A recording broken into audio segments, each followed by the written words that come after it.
What's going on, everybody, and welcome back to the greatest gaming podcast on the internet, the One Up Gamescast. I'm one of your hosts, Kyle Sinclair, joined as always by my brother from another mother, the man with the plan, Master Chief in the streets, Master Cheeks in the sheets, Jack Gibb. How you doing, buddy? Mate, today's a good day. Today's a great day. 2 PUBG articles on the website. That's crazy. That's good for us. That's a good run for us. That's Do good. I need to say more? You know what I'm saying? No. How's your day? It was good. I work, and then I came home, and then I watched the topic of the show, the Nacon, what do they call it? The Nacon Connect. And then I was like, oof, man, my eyes so heavy. I might just lay down. And then I'm up, and now I'm here. Good day. It was a good day. It was all right. It was all good. It's like long weekend though. No work Monday. Yeah, so that's good. Yeah, and I start night shift next week, so I don't actually go back to work until Tuesday night. So really long weekend for me. It's great. It's not bad. That's not bad. It's not bad at all. It's not bad at all. But, mate, how are you? You doing good? Yes. Yeah, no, doing good. Just need to get some more games in my veins. I've not played much this week. Oh, mate. Well, then let's pump through this so we can play some goddamn games, boy. Sounds good to me. First question for the day for you, mate. What is a Nacon Connect? Okay, so Nacon Connect is an annual sort of like... it's like a little mini E3 conference, but it's like... It reminds me of the THQ Nordic one that happens every now and again that I also like to watch because I like the THQ Nordic games. Nacon, I actually really like a lot of what they do. They're a French publisher, and they do this annually. They have their Connect where they go through and they basically show you not only the games, but some of the products, because they also make controllers and all that sort of stuff. They just go through basically their year ahead. And that's what we had today. We had their Nacon Connect for 2025, and I'm not going to lie, it was a really good watch. I really enjoyed it. There is a reaction video, but it is not uploaded yet, so don't go looking for it after this. That will be up over the weekend. But yeah, we had some really cool announcements, and we'll just run through them. That's basically the show. We're going to run through the announcements. I'm going to talk about the games that I definitely want to play here. There were 2 massive game announcements there for me personally that are probably not even on the spectrum of awesomeness for people this year. But for me, I was like, God damn. I'm here for it. These aren't in any particular order either, by the way. I'm just going through and just talking about the things that are written down. So Raven's Watch. Raven's Watch is a game that has nearly 1 million players. And today they had a trailer that announced 2 new heroes will be joining the game, Romeo and Juliet. So for those of you who don't know what Raven's Watch is, it's like a roguelite. It's very much like a Hades type game. It gives off the Hades sort of art style and vibe. It's like top down.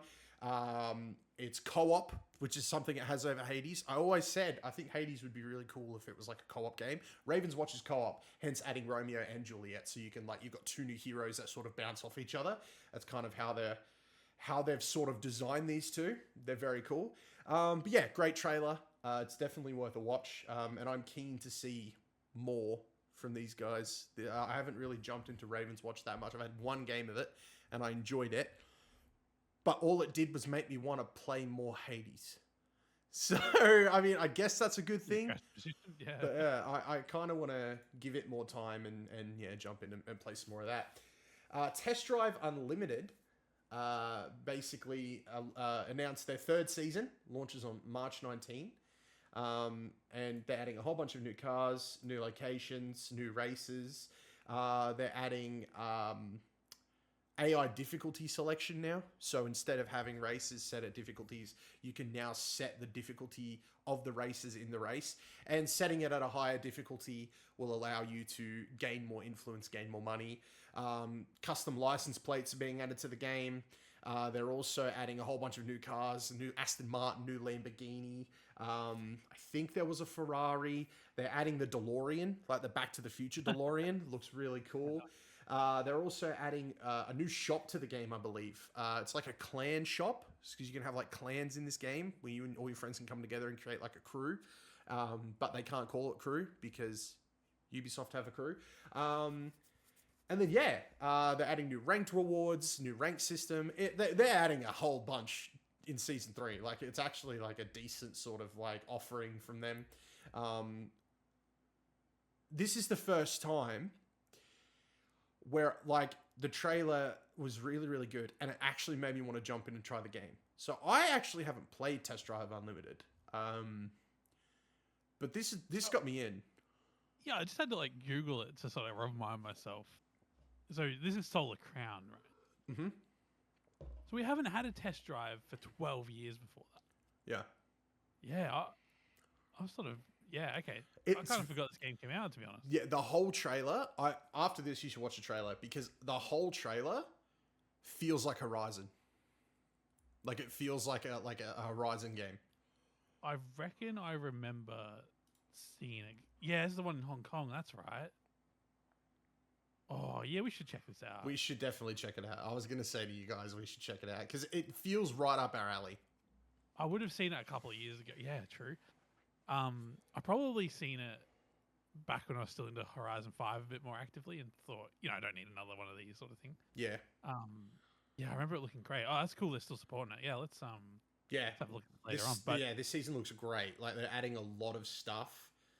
They're adding a lot of stuff that I think people would have expected at launch, but like this is such like I don't want to say like it's a smaller game in my mind. Like it hasn't got the backing of like Microsoft behind it. You know what I mean? And it feels like that they've really just like they've had plans to make this game bigger and bigger, and they're sticking to those plans and they're sticking to their guns, and they've really crafted like a competitor to a Horizon game. You know what I mean? It is it doesn't feel like it's going up against Horizon. It feels like they can both survive here, but it's also like, it's not a crew. It's not going to disappear out of my library in a couple of years. It feels like they're dedicated to supporting it.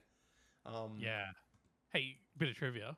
How many, which number test drive game do you think this is? Is it the third game, fourth game? Like, where do you think it's at for test drives, according to Wikipedia? Um,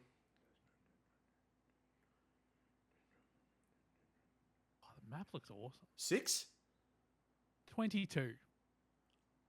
Wow, that's crazy. Yeah. That's crazy. I was way off. I'm like counting the ones I know. I'm like, that one's just. Look, I have done a little bit of a cheeky. Like, there's a couple that are just like Game Boy games and stuff in there, but they all have unique count. titles. They count. Yeah. I'm not counting like Test Drive Le Mans is clearly a different game on Game Boy compared to PC and PlayStation, but that's just one title. So I think it's a fair 22. I think it's a fair. That's fair. Adding up the numbers. I agree. Yeah, no, that's really cool. No, I think we should jump in and check it out. Looks great. Yeah. Another game that I'm definitely keen to check out, and I don't know if I can drag you guys along with me, but I'll bloody try. Dragonkin, The Banished, is a Diablo-like top-down game that just looks like the trailer. These trailers were pretty kick-ass. The trailer was really good at getting me in. It gave off the Diablo vibe, but it feels like, not being rude, this is going to sound rude, but it feels like baby's first Diablo. You know what I mean? Like, it feels like a game that you could jump into, give a lot of time to, and not have so many systems that are just overwhelming you. Now, I could be totally wrong, but this trailer really made me feel like, cool, this is like, and it's entered early access today. So it's early access on Steam. So it feels like a really good starting off point. If you've looked at Diablo and you've thought, they're 4 in, it looks like a real big game, it looks really intimidating. This feels like, if you're interested in trying Diablo, maybe try this game, and then you can transition to Diablo because this is going to do a good job of explaining to you how it works. It looks great. I'm very keen to jump in and give it a go. Like I said, it hit early access on Steam. It looks cool. It looks cool. What do we talk about next? Hell Is Us got another showing. I'm at the point now where I don't need to see anymore. It got went over the game's investigation mechanics with the creative director. I'm gonna butcher his name. Okay, I'm sorry, everybody. The game director's name is Jonathan Jacques Belletti. Well done, mate. Well done. I think I was close. Yeah, he basically broke down the entirety, how the systems work. I think this has been the most comprehensive look at exactly how this game is and exactly how this game plays, and I'm very interested. I think this is a different game than what a lot of the trailers before have portrayed it as, which I don't think is a bad thing. I think in this the landscape of gaming right now, you need them big, bold trailers to get people interested, because when you're showing a game with the likes of Death Stranding, Spider-Man, you know what I mean? These big heavy hitters, Fable, Perfect Dark, you need these big trailers to sort of be like, here's what we're doing, here's where we are. And then you can use these sort of like connects, directs, states of plays to deep dive into exactly what you're going to be doing, exactly what you're going to do to get to these big set pieces. And yeah, it looked very interesting. It looks like it plays really well. I actually, like, looking at the game, and something that I appreciated a lot about this, like, they're playing the game. That, like, in that trailer, it looked good because it is the game, and it looks gorgeous. It looks great. Like, it looks like a lot of fun. And, like, I have so much faith that this game's going to come out and it's going to work day one. I have so much faith that a lot of the games we've seen here today are going to work day one when they come out. And I think that, more than anything right now in video games, is what gets me excited. The idea that this game's going to come out, I'm going to buy it, I'm going to put it in my console, and it's just going to run. You know what I mean? I have to wait for a patch or anything like that. Yeah, it looks great. It looked really cool. I really enjoyed what I saw. But again, yeah, it was like a solid 8 minutes, I think, of footage. It was very, very good. But yeah, I'm now at the point where it's like, I'm excited. You've sold me on it. I will definitely be jumping in. Don't need to see any more. Okay. Next, we're going to talk about the fading of Nicole Wilson. I'm just going to read the blurb from the website. So this is coming out this year for PC and consoles. It is a story-driven folk horror adventure. Teenager Britt takes a ghost hunting job at the eerie Timberline Hotel, hoping for fame. But when her employer is hospitalized, she must investigate alone. Armed with her camera and paranormal gear, she quickly realizes there are more dangerous forces at play than any supernatural entity. This game's gonna scare the shit out of me. I don't even know. This is fucking intense. Yeah, the trailer's really good. It does a great job of building an atmosphere, and it just creeps me. It was very creepy, but I think what threw me about the trailer and the key art, it's very bright, if that makes sense. There are so many moments that are like the thrill and the fear comes from the unknown, as opposed to throwing you in a dark room. Now, don't get me wrong, there's caves and stuff you're going through and all that sort of stuff, but I think it's just the feeling of you're alone. You know what I mean? You know that there's something there. I think that's what made Alien Isolation so good. Was it's not, is there something in there? It's, I know I'm being followed. This thing could come at any moment. And I think that's what this game is trying to capture. You are not alone. This thing could come at any moment. We don't know what it is. You just got to be ready for it. But yeah, I'm keen to check it out. I'm not keen to finish it because I think I'm going to cry. So that'll be a fun one. But yeah, that's fair. It's very, very scary. We got to look at a game called The Occultist. So that's coming in 2026. It follows a paranormal investigator called Alan Rebels, who has to travel to the island of Godstone to uncover the truth behind his father's disappearance. Another first-person scary-like game, but this one feels like where the previous game feels like it's edging more towards Outlast, sort of investigation, opening hours of Resident Evil 7. This one kind of gives me the vibes of final hours of Resident Evil 7, action-packed. There's a lot going on, you know. You're not playing as somebody who doesn't know how to defend themselves. This mother is packing a gun. You know what I mean? He gives that vibe where it's this is less about scary horror and more about walking into a room, cocking a shotgun and saying, try it. And I'm down for that. I'm down to run in there and fight some scary shit with a shotgun. You know what I mean? If I can defend myself, it makes it a little less scary. But yeah, that's coming out next year.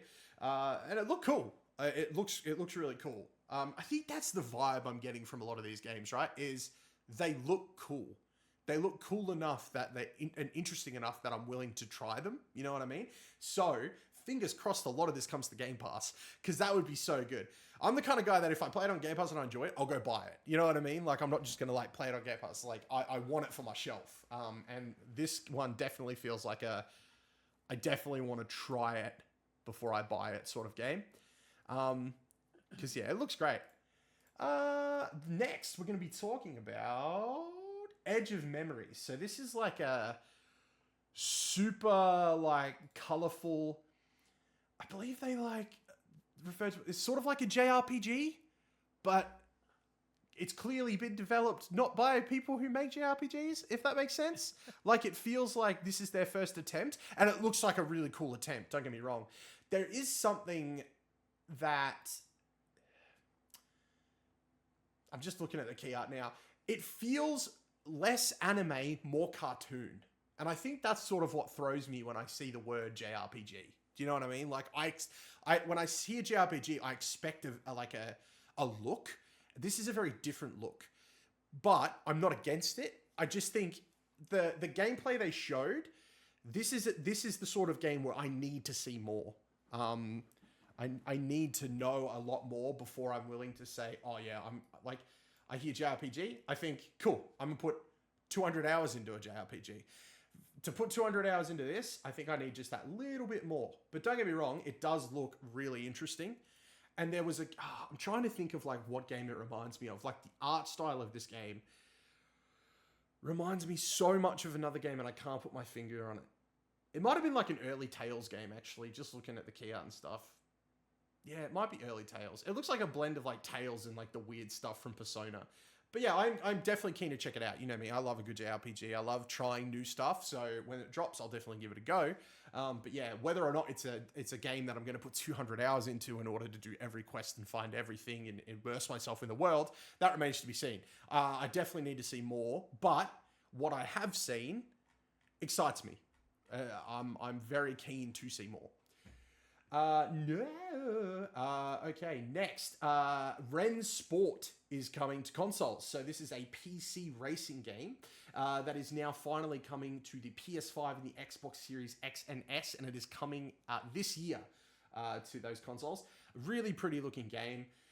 The thing that whereas the other game was very much a Horizon competitor, this feels like Nacon's Motorsport Gran Turismo competitor. Yeah, right. That, I think, is a much harder market for them to sort of break into, because not only do we already... Like, I mean, I don't know much about this. This could already be such a popular game in that space. You know, it's already out on PC and stuff like that. So, like, whether, you know, like, just have to wait and see how it does on the console. I just think it's harder to... When you've got stuff like Assetto Corso and all that sort of stuff that's already out there, like, I think, like, it's crazy for me to say this, because I feel like back in the early 2000s, it was the opposite effect. Whereas I would say back in the early 2000s, it was much harder to break into the arcade racer than it was the sim racer. Now I think we've had a shift where all these people that were playing the arcade racers have grown up and pushed more towards having their racing wheels and their chairs and their sims, and they want that experience. So now I feel like we've had a shift where an arcade racer, every now and again, you're going to get a lot of people playing it because it's new and fresh. Whereas sim racers are super hard to get into because there are so many doing such a great job, except for you, Gran Turismo Sport. You know what you did. But yeah, I look, I'm keen to give it a go. I'm always down to give a new sim racer a go. I think this is more your speed. I'd love to know what you think about this game. Yeah, we're keen to check it out. I mean, I think sim racing, you're right. Like the hardcore people know what they're into, know what they're doing. I have to imagine that like the simulation racing fan base wouldn't fluctuate a whole lot. I feel. Yeah. So yeah, like any new game has to steal players away from another one, and there's just some heavy hitters out there, you know, whether it's iRacing or I can never say it, but the one you said before, and Forza and shit, like it's Assetto Corso. Yeah, that's the one. That's a big one. People love that one. People love that one, and rightfully so, based on my experience with it. It's a tough one, but cool for Namco to be having a look at it. Well, they're going pretty hard because they also announced the Revo Sim by Nacon. It's coming in June, and it is their first pure racing wheel. You can get a wheel. They're also releasing a handbrake, gear shift, and a clutch pedal. So they have a whole racing sim set up ready to go for when, you know, it's time to jump in and play their racing games. And they look sick. They actually look really cool. I love the idea, because racing wheels I find so confusing. I love the idea where it's like, hey, here's our racing game, and here's our racing wheel. It's like, know it'll work. Yep, 100%. Yeah, so cool. Yeah, I like that a lot. It just looks so cool. I was just looking at an image of it, and every time I see this stuff, always in the back of my mind, I'm all like, is today the day me and Dad go down to Bunnings, get some 2x4, some nails, come home, make a racing setup. You know what I mean? Like a real bargain basement racing setup. Maybe it's time. We'll have to wait and see. But yeah, very, very cool. I think I don't know. I just think they know what they're doing, and they're clearly like, if we're gonna do a racing sim, we're gonna do it properly. Like, let's do it. Let's bloody do it. Another game that got announced is called Cthulhu: The Cosmic Abyss. This one, I don't know. It was a cinematic trailer for the most part. So I'll read the blurb and then you tell me what you think. In this first-person psychological thriller, players take on the role of Noah, an agent of Ansel, a secret Interpol division specializing in occult cases, as he investigates the mysterious disappearance of miners in the depths of the Pacific Ocean. His quest will lead him to the labyrinthine prison of Rylith, an ancient sunken city where Cthulhu is imprisoned. This feels like, the trailer gives me the vibe. I hope it's true, like the vibe I'm getting. A mash between a BioShock game and a Cthulhu game. And if that's like the gameplay we end up getting, this could be a banger of a game. Especially because so many people want a BioShock game right now. Like, people are freaking hungry for it. You know what I mean? Like, they want it more than anything. When did we last go on? It was like 2013 or something, right? Yeah, BioShock Infinite, yeah. That was our last BioShock game. It has been a long time between dances, my friend. And if these guys are going to be like, fine, we'll do it ourselves, it's okay. Who are we to say no? Like, if you can give us a sick BioShock game that then incorporates Cthulhu, that could be so cool. That could be sick as hell. But I mean, it was just a CG trailer, so the vibes I'm getting could be 100% off. Like, it could be something completely different. You know, it could be a third-person puzzle game, or turns out it's a third-person psychological thriller where you and Cthulhu sit there and play chess for 4 hours. You know what I mean? Like, I could be well off, but I hope I'm not. I hope I'm right, because I think that would be like a big banger. A game that we did get gameplay for, though, is they announced another Cthulhu game. They announced The Mound, Omen of Cthulhu. So this is a first-person horror game with online co-op for up to 4 players, inspired by Lovecraft's novella, The Mound. This game puts players in the shoes of a squad of conquistadors on an expedition to discover a legendary underground city rumored to hold priceless treasures. This one looks sick, I'm not going to lie, and I think we should play it. This is so far out of anything that we sort of play. This feels like... I'll get you to watch the trailer after this, but it's very much like if Evolve was good and you weren't in control of the monsters.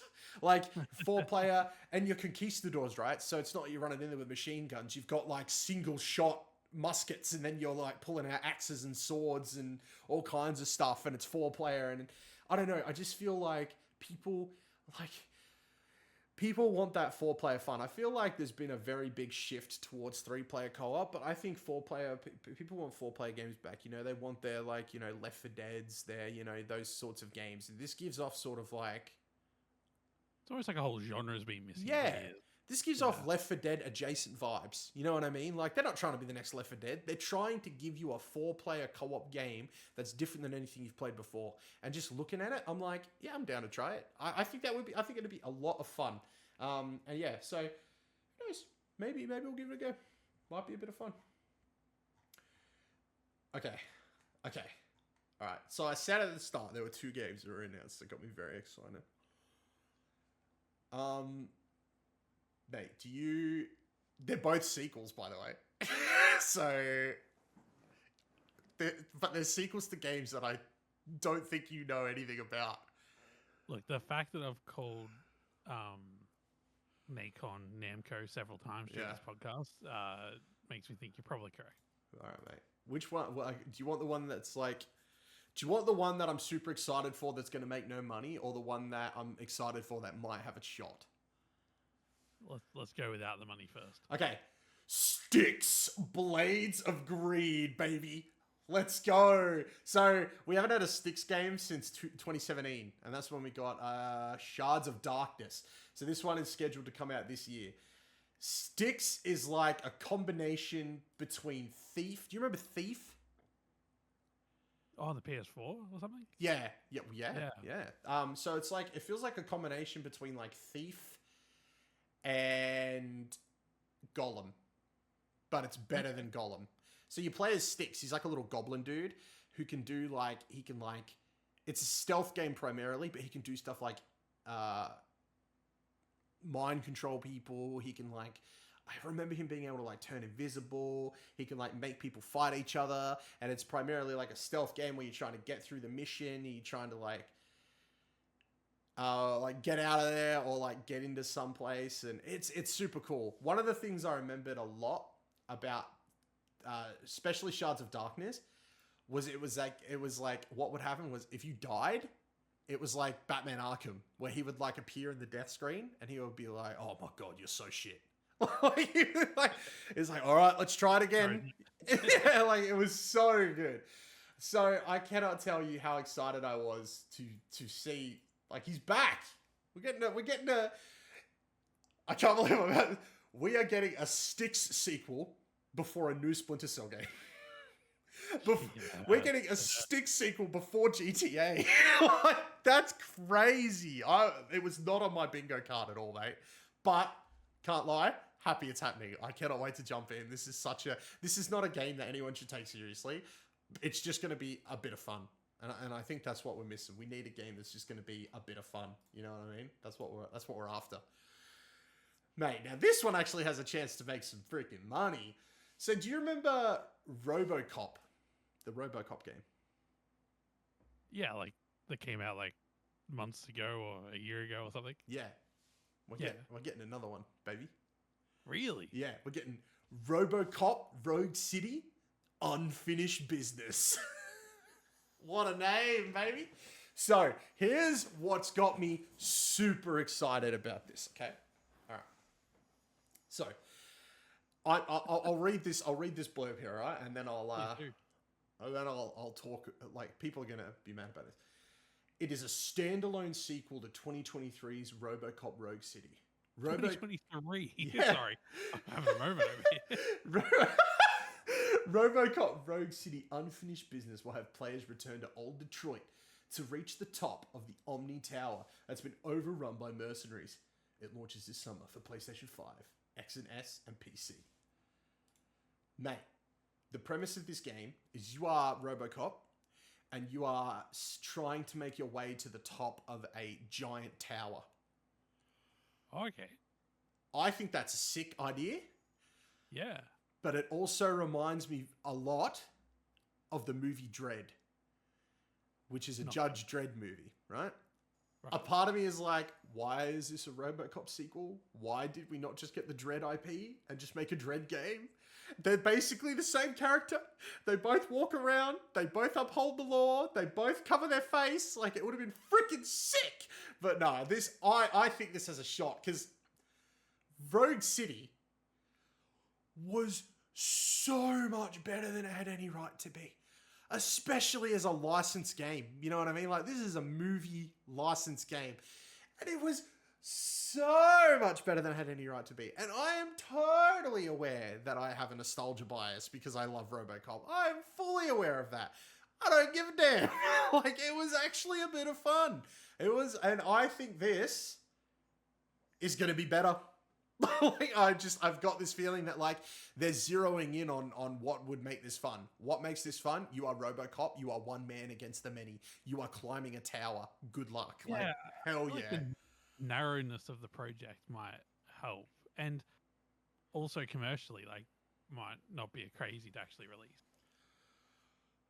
What a cool concept. Like, you're a cop. You're like that, like, take the RoboCop out of it. You are a cop. You are the best cop there is. You are assaulting a tower on your own, taking out level upon level of freaking, like, just mercenaries and stuff. Play as the police in many games, hey? No, not anymore. It was like, do you remember there was a game, there was a game series, True Crime, on the PS2, where you would play as like a cop in that one. Like, that was fun. I don't know. I just, RoboCop, he's the other cop I want to play as right now. Let's go. Or Judge Dredd. I'd love a Judge Dredd game from these guys. I feel like they'd respect it. I, back in the day, wanted a sequel to Battlefield Hardline, but I think it's for the best that we don't get that. I would be down for a Battlefield Hardline sequel that has no multiplayer. Yes, a very serious campaign about policing and things like that. Yeah, absolutely. I'd pay $40 for a Hardline campaign. That's just like solid 10 hours. Real gritty, true cop story. That'd be sick.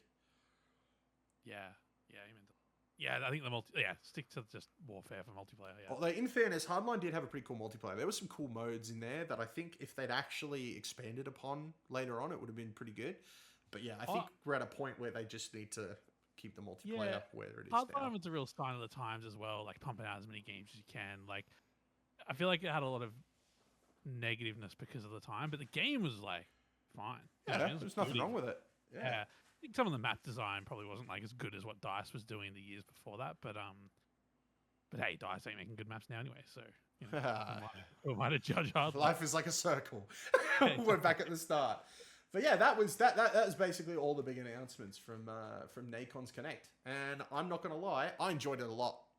There was a lot there that just interests me, you know what I mean? We're getting Styx, RoboCop, the two Cthulhu games, both have an interesting premise. One, we got gameplay for that looks freaking awesome.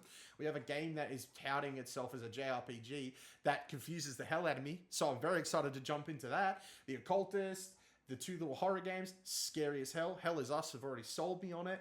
Like, it was a solid freaking showing. And I was like not expecting it to be as solid as it was, and I enjoyed it immensely. And if I had to put a number on it, I'm going to get in trouble for this, but I'd be like 8 or 9. You know what I mean? Like, there's just some Kyle-ass games in there that spoke to me, and I enjoyed it. I'm excited to see more. Yeah, I mean, the scope of the show is defined by what Nacon creates. Exactly. And I didn't realize how, like, big they were, to be honest. Yeah.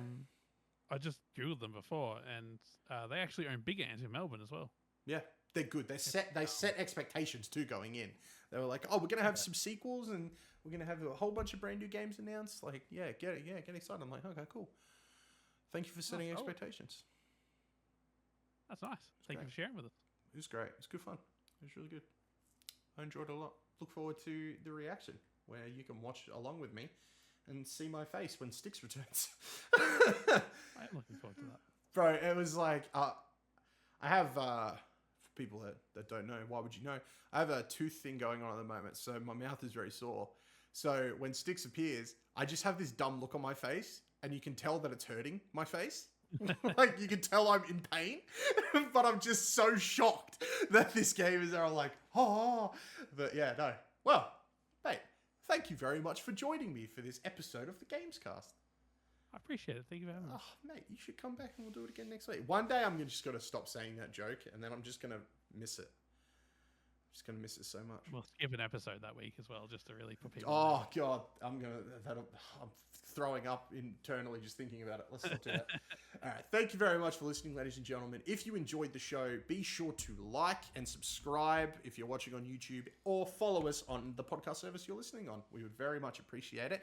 To keep up to date with everything that 1UP is doing, you can find us at oneupgames.com. We have got articles going up every single day, the latest news, reviews, and previews, so definitely be sure to check that out. But yeah, that is going to do it from us this week, guys. Thank you so much for listening. We really do appreciate it. Until next time, may all of your games be good ones, and we will catch you guys next week. Bye, everybody.